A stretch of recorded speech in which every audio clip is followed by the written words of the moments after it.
Hello there and welcome to SME OnPoint. This week we are coming from Cape Town at the SA Auto Week, and we are going to be finding out who are the trailblazers alongside the automotive industry, those who are inspiring entrepreneurs and wanting you to become part of their fold. But before I do that, let me introduce you to our featured business of the week. The founder of Ukumbusho Legacy is encouraging people to document their memories, especially now as we're heading towards the festive season. She does amazing stuff to document memories from tabletop books and other apparel. Let's take a look at her story.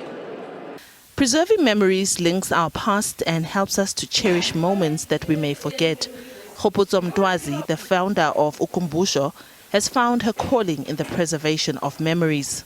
Ukumbusho is a Swahili name which means remembrance or memorial.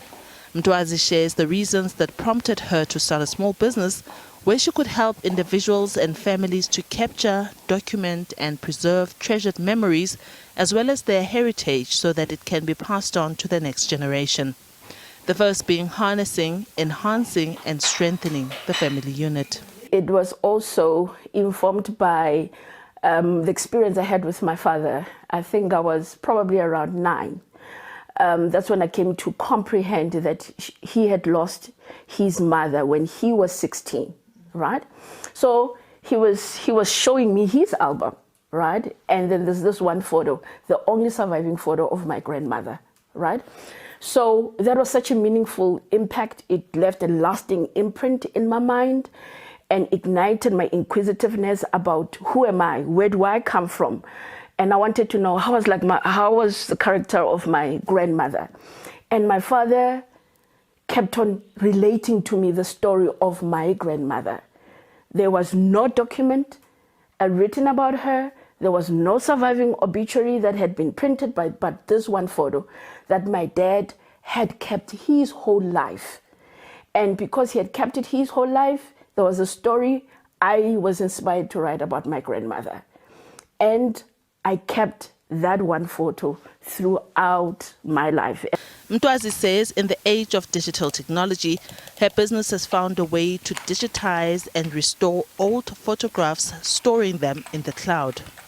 Cloud storage allows you to save data and files in an off-site location so that you can access it through either public internet or a dedicated private network. We've got, the family charts, which are more visualization charts for family history.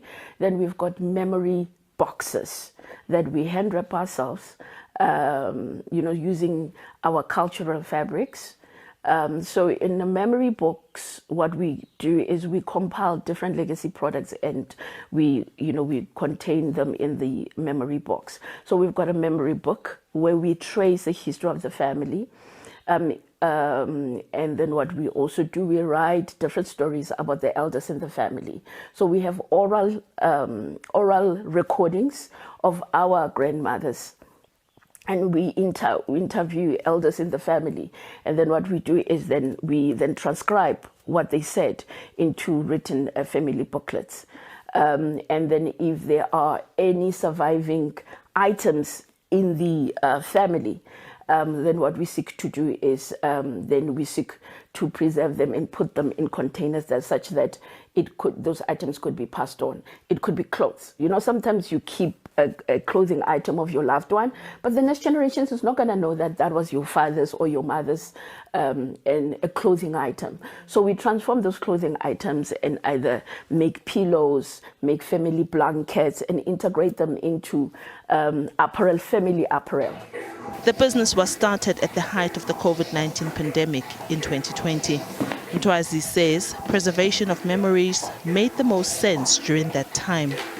Having made this a formal business, she now can spot gaps in the domestic market. So some of the challenges have to do with the technology, equipment, technology, hardware and software, equipment, and that we need to be able to preserve the products, okay? Either some of the softwares are all from overseas, proprietary softwares that we use are sometimes from overseas. So there's still a need for us to be able to come up with those softwares in South Africa that we code ourselves such that even if when we are cut off from the rest of the world, like it was in COVID, we can be able to maintain and upgrade those softwares so that can enable us to be able to capture our history. And also the hardware as well. It's important that we need to be able to ignite the local industries that can be able to support our needs. And as the year draws to a close, families will once again gather during the festive season. A perfect time to create and document memories that will last a lifetime. Mtwazi shares some ideas on how to begin. But to start and enable the process, there are two ways. We could use, the technology to be able on WhatsApp group where we ask different family members, to be able, first thing first, to communicate what their date of birth is. That is very important, where they were born, right? So everybody in the family group posts that in the WhatsApp group. And then on the Christmas day, then there's an open chat that we hang on the wall, and then we print those images and plug them on that chart, right? And then one of the products that we are prototyping currently from Ukumbusho is a family tree game board, right? So on that day, it would be good for one of the games that get to be played on Christmas Day to be the family tree board. Of course, as Ukumbusho would be happy for families to be, buying our family a tree board. Diabo Sito, SABC News, Johannesburg. Thank you so much to Khopotso Mtwazi for sharing her story with SME OnPoint. Remember, we are on Facebook. Our handle is @SME OnPoint. We'd like to thank everyone that has been writing to us and telling us about their small businesses. We really appreciate it. Tell your friends to also follow us and tell us about their own small businesses. As I said earlier on at the beginning, that we are at the SA Auto Week in Cape Town. And with me now, I am with Mr. Jabu Slumane. He is with the Automotive Industry Transformation Fund. They have a deal for aspiring entrepreneurs, and he's going to tell us a little bit more about that. Thank you so much for joining us on SME OnPoint. Tell us what you are doing for SMEs and entrepreneurs and how they can be part of the AITF. Thank you very much. The Automotive Industry Transformation Fund focuses on increasing the share of black-owned companies into the value chain.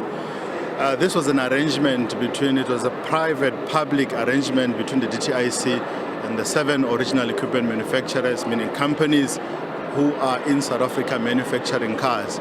Just to quote a few or all of them, we've got BMW, Nissan, Ford in Gauteng. And then we've got in Durban, we've got Toyota Motor South Africa.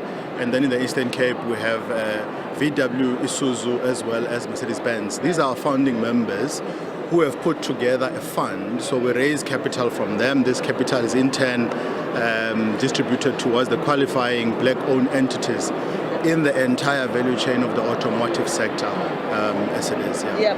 Tell us about these qualifying entities. Who would they be? I see on the background there that as I'm assuming these are people that you have helped to fund. And what kind of businesses are they coming up with? Yes. So the minimum criteria of the fund is that you must be 51% black-owned company.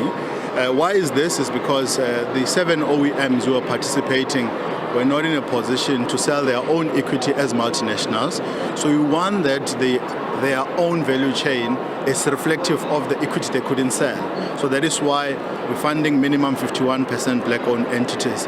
So far we've funded about 64 businesses. We've got a target of about 90 over a period of 10 years. And in fact, if you look at the sector's master plan Vision 2035, if we have added about 130 or over 130 black businesses into the core value chain, this would increase from a low base in 2015 of less than 1% to about 25% gross value add by black-owned companies. So we're seeking to increase value addition offered by black-owned companies into the value chain and so on. So we've got companies that we've brought with us here today. For example, Annex, which is a company that is 100% black-owned.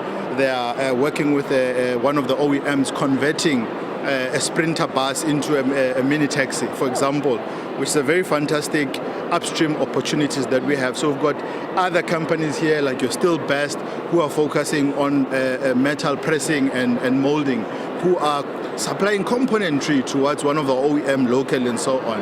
And I think we've had a spread also into the entire value chain, but most of our focus is to ensure that we not only widen localization but deepen localization by adding more capabilities into the value chain of the sector. And I think this will only increase competitiveness of the sector, because South Africa, as an automotive component manufacturing space, competes with other markets who fight for the same volume that we produce. So I think it augurs well for us to focus on making sure that the competitive levels are really elevated.